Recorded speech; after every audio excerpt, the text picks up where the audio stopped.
হজরত ফাতেমা রাদিয়াল্লাহু তাআলা আনহা যখন আলী রাদিয়াল্লাহু তাআলা আনহু এর সাথে সংসার করেছেন, তখন তাদের সংসারে কিন্তু অভাব কখনোই শেষ হয় নাই। দিনের পর দিন ফাতেমা রাদিয়াল্লাহু তাআলা আনহা না খেয়ে থাকার ঘটনাও বর্ণিত আছে। রাসূল সাল্লাল্লাহু আলাইহি সাল্লাম জানতেন তার প্রিয় মেয়ের সংসারে অভাব।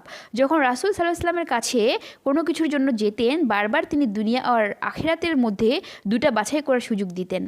বলতেন, মা এই মাল নিতে পারো, তবে আমি তোমাকে এই আমলটা শিখিয়ে দিতে পারি যার বিনিময়ে আখিরাতে এমন তুমি কোনটা নিতে চাও। হযরত ফাতেমা রাদিয়াল্লাহু তাআলা আনহা বারবার আখিরাত নিয়েই ফিরে আসতেন হযরত আলী রাদিয়াল্লাহু আনহু এর অভাবের সংসারে।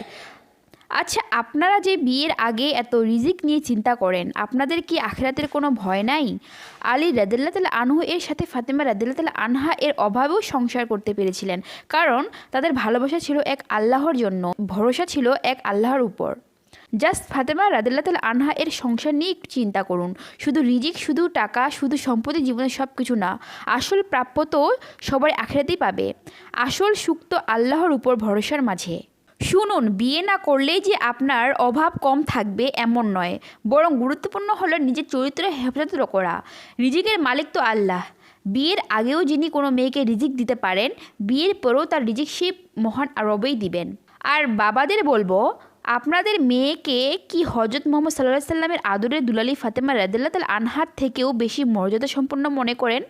রাসূল সাল্লাল্লাহু আলাইহি সাল্লাম যদি তার মেয়েকে এমন যুবকের হাতে তুলে দিতে পারেন, যার বাড়ি গাড়ি অর্থ সম্পদ কিছুই ছিল না, শুধু ছিল ঈমান, দীনদারিতা, তাহলে আপনার মেয়েকে বিয়ে দিতে আপনি রিজিকের এত চিন্তা কেন করছেন? কেন কম সম্পদশালী দিনদার মুত্তাকি যুবকদের কাছে নিজের মেয়েকে বিয়ে দিতে ভয় পাচ্ছেন?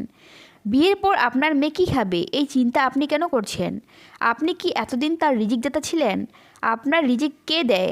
আর বিয়ের পর মেয়ের স্বামী কি মেয়ের রিজিক দাতা হবে? তাহলে কেন আল্লাহর উপর ভরসা করতে পারছেন না? রাসূল সাল্লাল্লাহু আলাইহি সাল্লাম স্পষ্টভাবে হাদিসে বলেছেন, যদি কোনো দিনদার ছেলে মেয়েকে বিয়ের প্রস্তাব দেয়, তবে তার সাথে আপনার মেয়েকে বিয়ে করিয়ে দিন, অন্যথায় সমাজে ফিতনা ফাসাদ ছড়িয়ে পড়বে।